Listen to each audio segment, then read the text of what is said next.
L'application chinoise TikTok pourrait être bannie aux États-Unis d'ici le 19 janvier, la veille donc de l'arrivée au pouvoir de Donald Trump. Face à cela, la Chine réfléchirait à vendre une partie de l'entreprise au milliardaire américain Elon Musk, qui est aussi le propriétaire déjà du réseau X. Alors là, forcément, on peut se poser plein de questions. Qu'en est-il réellement? À quoi faut-il s'attendre avec cette histoire d'interdiction? Et quel va être l'éventuel impact en France? Salut, c'est Hugo, j'espère que vous allez bien. On est parti ensemble pour une nouvelle plongée dans l'actualité. Bon, on va remettre un petit peu de contexte à tout ce bazar. On est en avril dernier et en avril dernier, une loi a été adoptée aux États-Unis obligeant ByteDance, qui est donc la maison mère propriétaire de TikTok, à vendre la branche américaine de TikTok d'ici le 19 janvier 2025, sous peine de voir TikTok complètement interdit aux États-Unis. Alors pourquoi est-ce qu'ils veulent que la branche américaine de TikTok soit vendue et n'appartienne plus à un groupe chinois? Eh bien parce que les autorités américaines estiment que TikTok représente une menace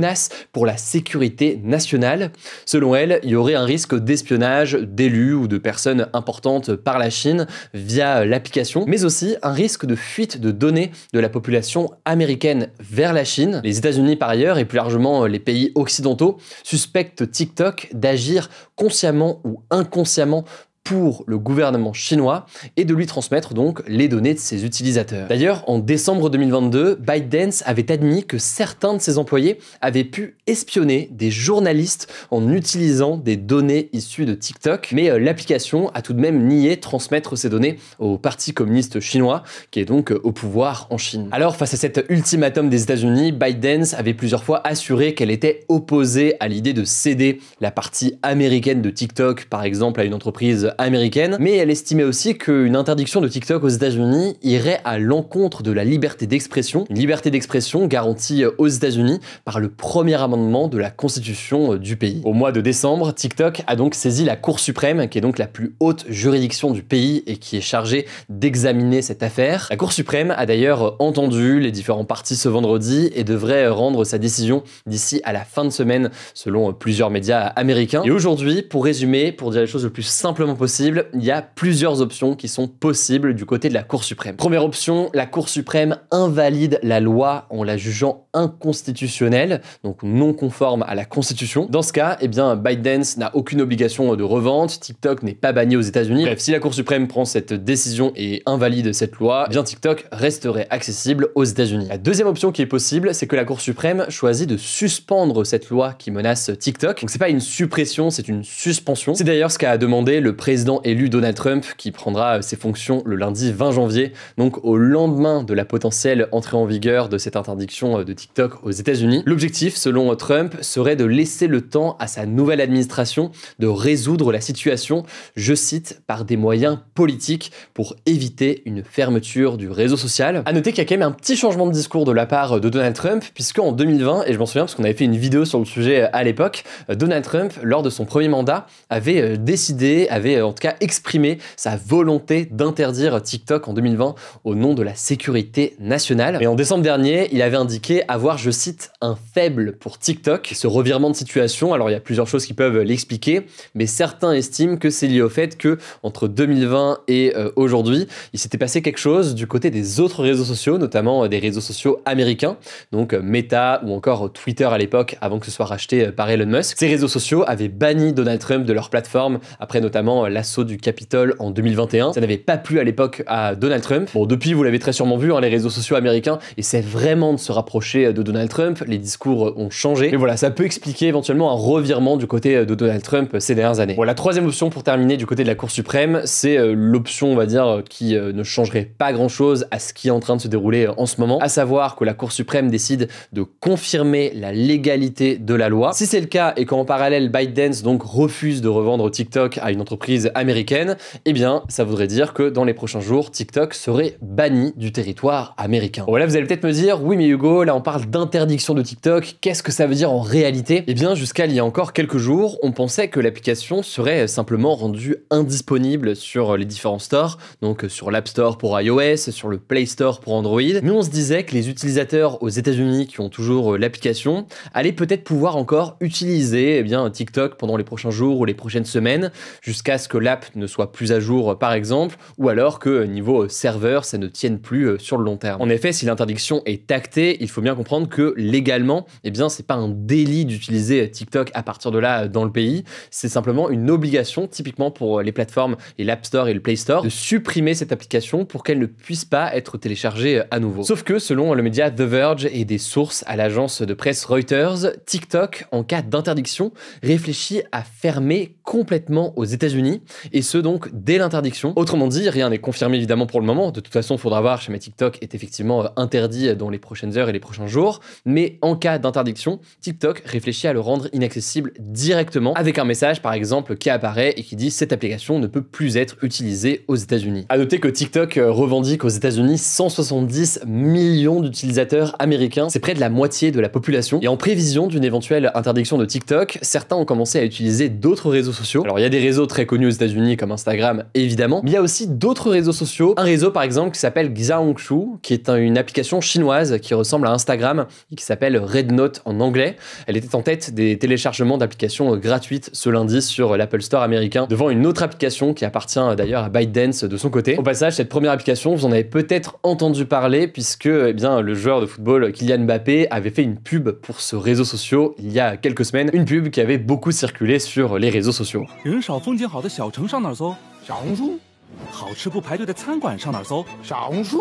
Alors vous l'avez peut-être vu dans le titre, je vous parle d'Elon Musk. Quel est le rapport entre tout ça et Elon Musk? Eh bien, dans un article du média américain Bloomberg qui est paru ce mardi, on apprend que des sources confidentielles auraient confié que de hauts responsables chinois seraient en train d'évaluer la possibilité de céder la branche américaine de TikTok à Elon Musk si la plateforme était bannie aux États-Unis d'ici la fin de la semaine. Elon Musk, qui est donc propriétaire de X et qui a énormément de pouvoir aux États-Unis puisqu'il va faire partie eh bien, du gouvernement et de l'administration de Donald Trump dans les prochains jours. L'article de son côté parle de délibération préliminaire, mais ce qu'il faut noter, c'est qu'un porte-parole de TikTok, interrogé par le magazine américain Variety, a indiqué ne pas pouvoir commenter ces informations qui sont, je cite, de la pure fiction. Elon Musk, de son côté, n'a pas réagi pour le moment. Maintenant, vous l'imaginez, dans ces négociations, de toute façon, s'il y en a, elles ne sont pas forcément publiques, donc ce n'est pas étonnant qu'il y ait des démentis. Par ailleurs, Bloomberg est un média jugé assez sérieux, donc il y a peut-être effectivement des discussions qui sont en cours. De là à dire qu'il y aura une vente du TikTok américain à Elon Musk, on en est encore très loin, vous l'aurez compris. Et voilà donc pour la situation en ce moment, ça me semblait essentiel de faire un point quand même sur ce que l'on sait aujourd'hui, puisque ça fait des années qu'on entend parler de cette potentielle interdiction de TikTok. Dernier point concernant la situation en France, vous l'avez peut-être suivi, il y a eu pas mal de débats sur une potentielle interdiction de TikTok à l'échelle de l'Union européenne. Pour l'instant, l'Union européenne est assez divisée sur ce sujet. Il n'y a pas d'avancée majeure, on va dire, sur ce sujet par rapport en tout cas aux États-Unis. Dans les commentaires, en tout cas sur YouTube et aussi en podcast audio, parce que notamment sur Spotify, vous pouvez mettre des commentaires sous chaque épisode. N'hésitez pas à me dire directement ce que vous en pensez. Je vous laisse avec Blanche pour les actualités en bref et je reviens juste après. Merci Hugo et bonjour à tous. On commence avec cette actu. 73 personnes ont été tuées et 230 ont été blessées à Gaza par des bombardements israéliens survenus après l'annonce de l'accord de cessez-le-feu, selon la défense civile de la bande de Gaza. D'après l'agence palestinienne Wafa, l'armée israélienne a notamment visé l'école Al-Falah au sud de la ville de Gaza, tuant 2 fillettes et faisant des dizaines de blessés. À noter par ailleurs que le bureau du Premier ministre israélien, Benjamin Netanyahou, a accusé le Hamas ce jeudi de remettre en cause, je cite, certains points de l'accord de cessez-le-feu conclu hier. Cet accord doit entrer en vigueur ce dimanche et prévoit notamment la libération de 33 otages israéliens lors d'une première phase. Alors le gouvernement israélien doit encore donner son feu vert ce jeudi. En tout cas, selon Benjamin Netanyahou, le Hamas retarderait l'approbation du côté d'Israël. De son côté, le Hamas a répondu en déclarant s'engager à respecter l'accord. Enfin, 2 otages français sont toujours retenus dans la bande de Gaza par le Hamas. Il s'agit d'Ofer Calderon et de Ohad Yahalomi. Le ministre des Affaires étrangères, Jean-Noël Barrot, a indiqué ce jeudi que la France n'avait pas de nouvelles d'eux depuis de trop nombreux mois, en ajoutant que le gouvernement était en contact étroit avec leur famille, mais qu'à ce stade, il n'avait pas de certitude sur leur situation. On suivra ça. Deuxième actu, une oligarchie serait en train de prendre forme en Amérique. C'est en tout cas ce qu'a déclaré le président américain sortant, Joe Biden, ce mercredi, à 5 jours de l'investiture de son successeur Donald Trump à la Maison-Blanche. Une oligarchie, c'est un régime politique dans lequel la souveraineté appartient à une classe restreinte et privilégiée. Cette déclaration a été faite lors d'une allocution depuis la Maison-Blanche. C'était la dernière adresse de Joe Biden à la nation. Il a déclaré vouloir mettre en garde le pays, notamment contre la dangereuse concentration du pouvoir aux mains de très peu de personnes ultra riches, ainsi que sur les conséquences dangereuses si leur pouvoir est laissé sans limite. Là, il fait référence à toutes les personnes que Donald Trump a nommées récemment dans son gouvernement. Je vous mets des liens en description. On peut aussi imaginer qu'il parle d'Elon Musk, le patron de Tesla, SpaceX et du réseau social X, qui rejoindra le gouvernement de Donald Trump. Joe Biden a également évoqué la question de la désinformation dans le pays. En tout cas, Elon Musk, Jeff Bezos, le fondateur d'Amazon, ainsi que Mark Zuckerberg, le fondateur de Meta, assisteront à l'investiture de Donald Trump le 20 janvier prochain. Troisième actu en France cette fois-ci, le gouvernement de François Bayrou a fait face à une première épreuve ce jeudi, 2 jours après le discours de politique générale du Premier ministre. Une première motion de censure déposée par la France Insoumise, les écologistes et les communistes a été débattue à l'Assemblée nationale. Elle avait peu de chances de passer car il lui fallait au moins 288 votes pour être adoptée et le Rassemblement national avait déjà annoncé qu'il ne la voterait pas. Il y avait pas mal de doutes concernant le Parti socialiste qui a donc décidé de ne pas voter la motion de censure. Le chef des socialistes, Olivier Faure, a déclaré ceci, je cite, « Nous avons choisi de ne pas pratiquer la politique du pire parce que cela pourrait amener au pire de la politique, l'extrême droite au pouvoir. » Le fondateur de la France Insoumise, Jean-Luc Mélenchon, avait d'ailleurs menacé les élus de gauche qui n'approuveraient pas cette motion de censure de les faire sortir de l'alliance du nouveau Front populaire qui regroupe donc les insoumis, les écologistes, les socialistes et les communistes. En tout cas, avant l'examen de cette motion de censure, François Bayrou a annoncé qu'il soumettrait un nouveau projet de loi sur les retraites au Parlement en cas de progrès dans les négociations entre les partenaires sociaux. Quatrième actu, plus d'1 Français sur 5 est à découvert presque tous les mois selon une enquête de CSA Research pour lesfurets.com relayée par BFM TV. En moyenne, les personnes interrogées qui ont déclaré avoir du mal à boucler leur fin de mois sont tombées dans le rouge dès le 16 du mois. C'est un jour plus tôt que la même enquête publiée il y a un an. Les personnes qui sont le plus concernées sont les jeunes. 29% des 18-24 ans sont à découvert chaque mois ou presque, ainsi que 35% des 25-34 ans. Même constat chez les parents qui ont au moins un enfant de moins de 15 ans, qui sont 34% à être dans ce cas. Les régions les plus touchées par le découvert bancaire sont dans l'ordre la Bourgogne-Franche-Comté, les Hauts-de-France et le centre Val-de-Loire. Le communiqué pointe plus généralement, je cite, la baisse de pouvoir d'achat à laquelle les Français ont fait face ces dernières années. Cinquième actu, la fusée New Glenn de la société spatiale américaine Blue Origin, propriété de Jeff Bezos, a réussi son décollage ce jeudi. Elle a atteint sa mission principale qui est la mise en orbite autour de la Terre au 2e étage de la fusée. Blue Origin n'est cependant pas parvenu à récupérer comme prévu le premier étage réutilisable de la fusée. Alors ce vol était attendu depuis des années, mais il avait été repoussé à plusieurs reprises, dont une fois ce lundi à la dernière minute en raison d'un problème technique. Son concurrent Elon Musk, fondateur de l'entreprise spatiale SpaceX qui domine le marché avec ses fusées, l'a même félicité dans un post sur X d'avoir, je cite, atteint l'orbite dès la première tentative. Et enfin, dernière actu, l'acteur américain Brad Pitt a réagi à l'arnaque qu'a subie Anne, une Française de 53 ans qui pensait entretenir une relation amoureuse avec lui et qui a perdu au total 830 000 €. Elle a raconté son histoire dans l'émission 7 à 8 sur TF1,